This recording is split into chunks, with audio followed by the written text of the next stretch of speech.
Avez-vous déjà essayé d'ouvrir un bocal en verre et senti que vos bras n'avaient plus la même force qu'avant? Peut-être en étendant une serviette de bain, avez-vous remarqué que la fermeté n'était plus la même? Cela peut sembler simple, voire banal. Mais lorsque les bras commencent à perdre de la force, c'est comme si le corps chuchotait une demande d'attention.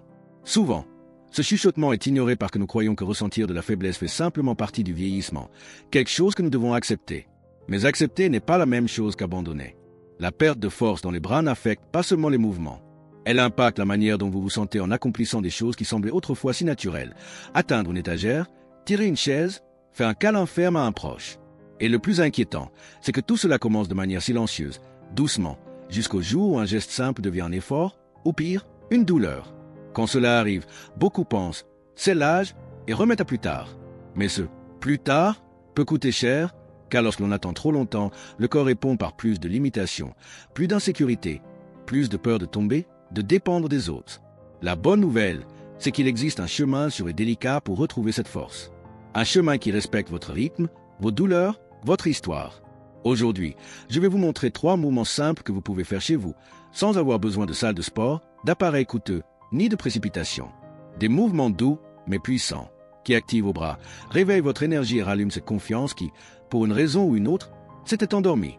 Et tout cela avec soin, avec bienveillance et avec l'aide de Dieu, qui marche avec nous à chaque geste d'amour-propre. Cette vidéo ne parle pas seulement d'exercice.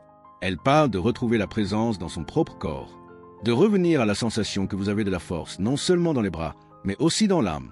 Faisons cela ensemble, pas à pas, calmement, avec foi et constance. Parce que vous méritez de vivre vos jours avec liberté, fermeté et la légèreté de celle qui sait qu'il y a encore beaucoup à vivre. Commençons. Imaginez que vous venez de vous laver le visage et que, comme d'habitude, vous prenez la serviette pour l'essorer. Mais cette fois, vos bras hésitent. Vous sentez une légère perte de fermeté, peut-être même une petite douleur ou un tremblement qui n'était pas là avant. Ce geste si simple, enrouler et essorer une serviette, peut en dire long sur la force que vous aviez et celle que vous êtes peut-être en train de perdre peu à peu. Peut-être devez-vous faire plus d'efforts qu'avant, ou remarquez-vous que les épaules se lèvent comme pour aider, ou que le cou commence à se tendre. Ce sont des signaux silencieux, qui passent presque toujours inaperçus. Ce sont les petites compensations du corps qui tentent de garder le contrôle quand les bras ne répondent plus avec la même confiance. Mais ce qui révèle vraiment la perte de force, c'est le temps que vous mettez à réaliser ce mouvement. Si auparavant il était automatique, maintenant vous devez peut-être vous arrêter, respirer profondément, changer la position des mains. Tout cela indique que vos muscles lancent un appel au secours, et le plus important, ils demandent du mouvement, pas du repos. Il ne s'agit pas de ressentir une douleur intense, ni de faire de gros efforts. Si en essorant une serviette, vous remarquez que vos bras tremblent, se fatiguent ou mettent du temps à obéir, c'est un avertissement. Et plus vous entendez cet avertissement tôt, plus vite vous pouvez retrouver contrôle, fermeté et autonomie que votre corps peut encore offrir. Vous n'avez pas à en avoir honte. Beaucoup de personnes à 60, 70, voire 80 ans redécouvrent leur force avec des gestes simples comme celui-ci.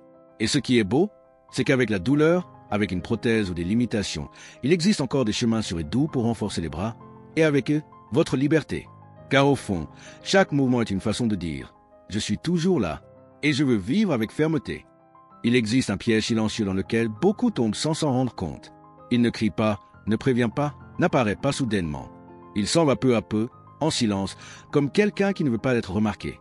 C'est ainsi que la force des bras commence à disparaître. D'abord, vous ressentez une légère fatigue en soulevant un sac. Puis, vous remarquez que vous préférez utiliser les 2 mains pour tenir quelque chose que vous faisiez auparavant avec une seule. Jusqu'au jour où, pour ouvrir la porte de la voiture ou porter une casserole, vous devez demander de l'aide. Ce qui rend cette perte si traîtresse, c'est justement le temps qu'elle prend. Comme le corps s'adapte, vous ne le remarquez même pas. Vous croyez que « je peux encore porter les courses », je gère encore de nettoyer la table. Mais est-ce que vous le faites vraiment avec fermeté, ou est-ce que vous forcez trop pour maintenir quelque chose qui n'est plus naturel? C'est là que réside le danger. Car cette fausse sensation de normalité cache l'avancée lente d'une condition appelée sarcopénie. C'est lorsque les muscles perdent du volume, de la force et de la réactivité. Et oui, elle commence dans les bras, les mains, les gestes quotidiens que nous répétons sans y penser. La serviette qui pèse plus qu'avant. La brosse à cheveux qui glisse de la main. Le pot qui est difficile à ouvrir. Ce sont tous des signes qui méritent soin. Pas peur, mais pas de panique. La bonne nouvelle, c'est que ce processus n'est pas définitif. Le corps a une mémoire, et même après 60, 70 ou 80 ans, il répond encore au bon stimulus. Avec un mouvement doux, régulier et adapté, il est possible non seulement d'arrêter cette perte, mais de retrouver une partie de la force qui semblait partie pour toujours. Il ne s'agit pas de soulever des poids ou de trop se pousser. Il s'agit de réveiller les muscles avec des gestes simples. de montrer au corps qu'il est encore utile, nécessaire, présent. Car même si la force a commencé à s'éteindre en silence, elle peut revenir avec constance, amour et soin. Il suffit de se souvenir, chaque effort que vous faites aujourd'hui est une graine qui demain se transforme en sécurité. Et sécurité est synonyme de liberté. Imaginons que vous êtes devant un mur, calme, stable, silencieux. Ce mur peut devenir maintenant votre compagnon de renforcement. C'est avec lui que vous allez retrouver la poussée ferme, sur douce celle qui a peut-être été perdue avec le temps, mais qui peut revenir, pas à pas, sans hâte. Ce geste s'appelle la pression contre le mur. Et malgré son nom, il est délicat, fluide, adapté. Idéal pour ceux qui ont des douleurs aux épaules, qui ont déjà eu une chirurgie ou qui ont simplement peur de trop forcer. Ici, c'est vous qui décidez du rythme. Vous choisissez jusqu'où aller. Parce que le mur est là pour soutenir, pas pour défier. Commencez avec les pieds bien posés au sol. Ils doivent être un peu écartés, alignés avec les épaules. Les mains touchent le mur à hauteur de poitrine. Respirez profondément. Maintenant, poussez lentement le mur, comme si vous vouliez l'éloigner doucement. Sentez vos bras s'étendre. Puis revenez doucement à la position initiale, comme si vous rameniez votre corps vers vous. C'est le chemin, aller-retour, avec présence, avec intention. Si vous sentez que c'est trop facile, vous pouvez reculer un peu les pieds du mur. Cela augmentera doucement l'effort des bras, sans trop demander. Si c'est difficile, rapprochez-vous. Et si vous êtes fatigué, arrêtez-vous. Respirez. Reprenez quand vous sentez que vous pouvez continuer. Entre 8 et 10 répétitions sont déjà un excellent début. Mais même si vous ne faites que 3 aujourd'hui, c'est déjà une victoire. Rappelez-vous, l'important n'est pas d'en faire beaucoup, mais d'en faire avec soin et constance. Beaucoup ont tendance à retenir leur respiration ou à cambrer excessivement le dos. Ce n'est pas nécessaire. Il suffit de pousser calmement, en gardant la poitrine légèrement ouverte et les épaules détendues. Comme si vous disiez à votre corps, « Je suis toujours là, et je veux me sentir ferme à nouveau. » Cette simple poussée réveille les muscles du thorax, des épaules, des bras. Mais plus encore, elle réveille votre intention. Car pousser est un symbole de vie. C'est le geste de celui qui veut avancer, de celui qui choisit de ne pas rester immobile. Et vous, même avec la douleur, même avec la fatigue, vous pouvez encore pousser ce qu'il faut avec amour, courage et la bénédiction d'un nouveau départ. Parfois, ce qui semble petit aux yeux du monde a une valeur immense pour ceux qui vivent le quotidien avec des limitations. Un simple chiffon peut devenir un outil puissant de renforcement, de reconnexion avec son propre corps. Il ne faut pas de poids ni d'appareil sophistiqué. Il faut de la présence et de l'intention. Ce mouvement part du quotidien. Souvent, vous avez déjà fait ce geste sans même vous en rendre compte. Tirer, traîner, nettoyer, organiser. Maintenant, transformons ce geste en un rituel de soin. Un exercice qui travaille les biceps, les épaules, la coordination, mais aussi la mémoire affective de vos bras. Car chaque fois que vous déplacez ce chiffon, vous activez plus que des muscles, vous réveillez votre autonomie. Asseyez-vous, les pieds bien posés au sol. La colonne droite, mais confortable. Posez le chiffon sur une table ou une surface lisse. Avec les deux mains, tenez les extrémités et commencez à tirer doucement vers vous, pliant lentement les coudes, comme si vous rameniez le chiffon vers vous. Puis étendez de nouveau, comme si le chiffon était une extension de votre soin. Répétez ce geste entre 8 et 12 fois, toujours en respectant vos limites. Si vous êtes fatigué, arrêtez-vous. Respirez. Reprenez à votre rythme. C'est un mouvement subtil mais efficace. Il stimule les muscles des bras et améliore le contrôle moteur, surtout pour ceux qui ont des difficultés avec les mouvements précis. Mais plus encore, il vous reconnecte avec des gestes qui font partie de votre histoire. Prendre soin de la maison, préparer un espace, dresser une table, ce sont des tâches qui demandent force et sensibilité. Et maintenant, elles deviennent aussi des chemins de récupération. Peut-être que, au début, vous ressentirez un léger inconfort ou un tremblement.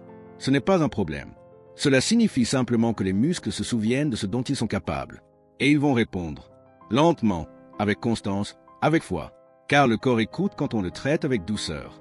Et chaque tirage du chiffon est une manière de se dire « Je prends soin de moi avec ce que j'ai ». C'est le pouvoir de la simplicité. Faire avec ce qui est à portée de main. Avec un chiffon, un geste, de l'amour.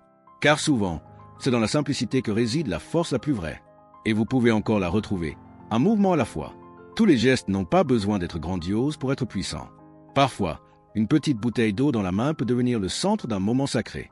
Sacré parce que vous êtes là, présente, connecté à vous-même. Sacré parce que vous choisissez de prendre soin de votre corps avec douceur. Et cela mérite le respect. Ce mouvement est une invitation à la présence. Il travaille les épaules, la respiration, la pleine attention. Mais plus encore, il rétablit la sensation de contrôle sur quelque chose d'aussi simple que de lever le bras avec fermeté. Pour beaucoup qui ont vécu la douleur, une prothèse ou une chirurgie, ce geste devient difficile, voire effrayant. C'est pourquoi ici, le but n'est pas de lever vite. Le but est de sentir le chemin. Asseyez-vous, les pieds bien ancrés au sol. Tenez une petite bouteille d'eau 300 ou 500 ml, par exemple. Le poids importe peu, c'est l'intention qui compte. Avec le bras détendu le long du corps, inspirez lentement. Puis, en expirant, commencez à lever le bras vers l'avant, comme si vous offriez la bouteille au ciel ou à votre propre cœur. Arrêtez-vous à hauteur d'épaule. Maintenez un instant, puis redescendez calmement, comme si le temps ralentissait juste pour que ce geste se fasse en conscience. Faites ce mouvement de 6 à 8 fois avec chaque bras. Si vous préférez, appuyez votre dos contre un mur ou utilisez une chaise avec un dossier solide. Si vous ressentez de la douleur, réduisez le poids ou l'amplitude. Ici, pas de précipitation. Il y a présence. Et la présence guérit la peur, guérit la précipitation, guérit même le doute. Est-ce que je peux encore? Oui, vous le pouvez. Avec constance, douceur, amour. Ce n'est pas qu'un exercice. C'est un rituel, un moment de rencontre avec votre force. Quand vous levez cette bouteille, vous élevez aussi votre estime de soi, votre espoir, votre confiance. Car lever le bras avec fermeté, même doucement, c'est aussi lever la vie et se souvenir qu'avec l'aide de Dieu, tout peut changer. Permettez-vous ce geste. Ressentez-le, vivez-le, et découvrez qu'au fond de vous, il y a encore une force calme, silencieuse et prête à renaître. Car le vrai progrès ne se mesure pas à la vitesse, mais à la présence. Et vous êtes ici, présente. C'est déjà un nouveau départ. Il y a une idée qui revient souvent chez beaucoup de personnes, surtout avec l'âge, ne s'occuper de son corps que lorsqu'il fait mal. C'est comme si le mouvement était un médicament que l'on ne prend que lorsqu'il n'y a plus le choix. Mais le corps n'a pas besoin de crier pour mériter des soins. Il a juste besoin d'être écouté, même dans le silence. Et peut-être est-ce la plus grande erreur, attendre la douleur pour commencer à bouger. Quand vous remettez à plus tard, croyant que ce n'est pas encore le moment, que ça va encore pour l'instant, vous ouvrez peut-être la porte à quelque chose de plus profond, la peur. La peur de bouger et de se blesser. La peur de commencer et de ne pas réussir. La peur d'essayer et de constater que le corps ne répond plus comme avant. Mais ce que peu de gens disent, c'est que la peur grandit là où le mouvement disparaît. Et le mouvement, même petit, même adapté, a le pouvoir d'apaiser cette peur. Il n'est pas nécessaire de ressentir la douleur pour valider l'importance de se renforcer. Au contraire, quand vous faites un geste avant que la douleur n'arrive, vous prenez soin de vous avec sagesse. Vous plantez fermeté, équilibre, confiance. Vous vous préparez à vivre avec plus de liberté, porter un sac sans effort, atteindre un objet sans crainte, vous lever du canapé en toute sécurité. Le mouvement n'est pas une punition, c'est une bénédiction. Et quand vous l'intégrez à votre quotidien comme prévention, il cesse d'être un médicament pour devenir partie intégrante de votre routine, de votre vie, même pour quelques minutes, même dans le silence. Car chaque répétition est une promesse que le corps peut encore, répond encore, vit encore. Souvenez-vous de ceci, n'attendez pas que le corps lance un appel au secours pour commencer à en prendre soin. Le vrai soin commence quand vous dites « oui » avant la douleur, quand vous agissez par amour, pas par urgence. Et quand ce geste naît de la tendresse, pas de l'obligation, il se transforme. Et vous transforme aussi, avec légèreté, avec constance, avec foi.